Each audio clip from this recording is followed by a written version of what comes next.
यह कैदी अब तक 20 जेलों से फरार हो चुका था। आज 20वीं बार भागने वाला था। उसने बेहद सावधानी से एक बेहोशी रोधी दवा की शीशी को पतली डोरी से कसकर बांधा। डोरी का दूसरा सिरा दांतों के बीच फंसाकर एक दांत से मजबूत गांठ दे दी। इसके बाद उसने शीशी को मुंह में सरकाया और निकल गया। इसके बाद उसने लाइटर तोड़ा, उसमें से चिंगारी बनाने वाला पत्थर निकाला और उसे अपने नाखून की दरार में फंसा लिया। चिंगारी निकलने की पुष्टि करने के बाद उसने जूते का फीता कलाई पर लपेटा, अंगूठा मेज के कोने पर अटकाया और दाएं पैर से पूरी ताकत लगाई।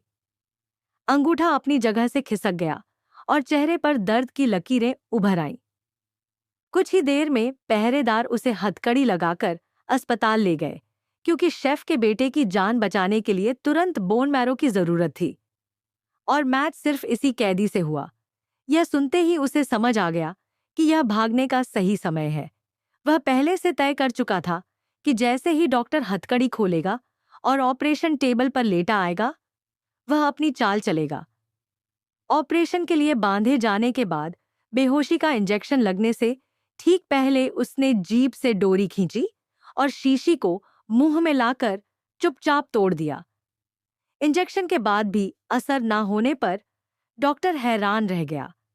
तभी कैदी ने अचानक लात मारकर डॉक्टर को गिरा दिया, ऑक्सीजन पाइप खींचा और नाखून में फंसे फलिंट से चिंगारी निकालकर उसे जला दिया। जलते नोजल से डॉक्टरों को पीछे हटाया, मुंह से टूटे कांच के टुकड़े थूके और ऑपरेशन थिएटर से बाहर निकल भागा। गलियारे में पहुंचते ही उसने डिफिब्रिलेटर उठाया और वेंटिलेशन डक्ट में कूद गया। धातु से रगड़ खाते हुए चिंगारियां उड़ती रहीं और कुछ ही पलों में वह अस्पताल के कचरे के ढेर में आ गिरा।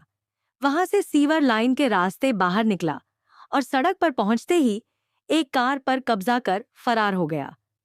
लेकिन शेफ उसका पीछा करने लगा। कैदी पुल की ओर बढ़ रहा था तो शेरफ ने पुल ऑपरेटर को पुल उठाने का आदेश दिया। कैदी ने गाड़ी रोकी और पैदल पुल की ओर दौड़ा। तभी ऊपर से एक हेलीकॉप्टर आ गया और गोली चला दी। शेरफ ने अपने बेटे के लिए वह गोली अपने ऊपर ले ली। यह देखकर कैदी का मन बदल गया और उसने बोन मैरो देने के लिए हामी भर दी। वो ऑपरेशन सफल रहा और शेफ का बेटा ठीक हो गया। कमजोर हालत में कैदी को वार्ड में रखा गया।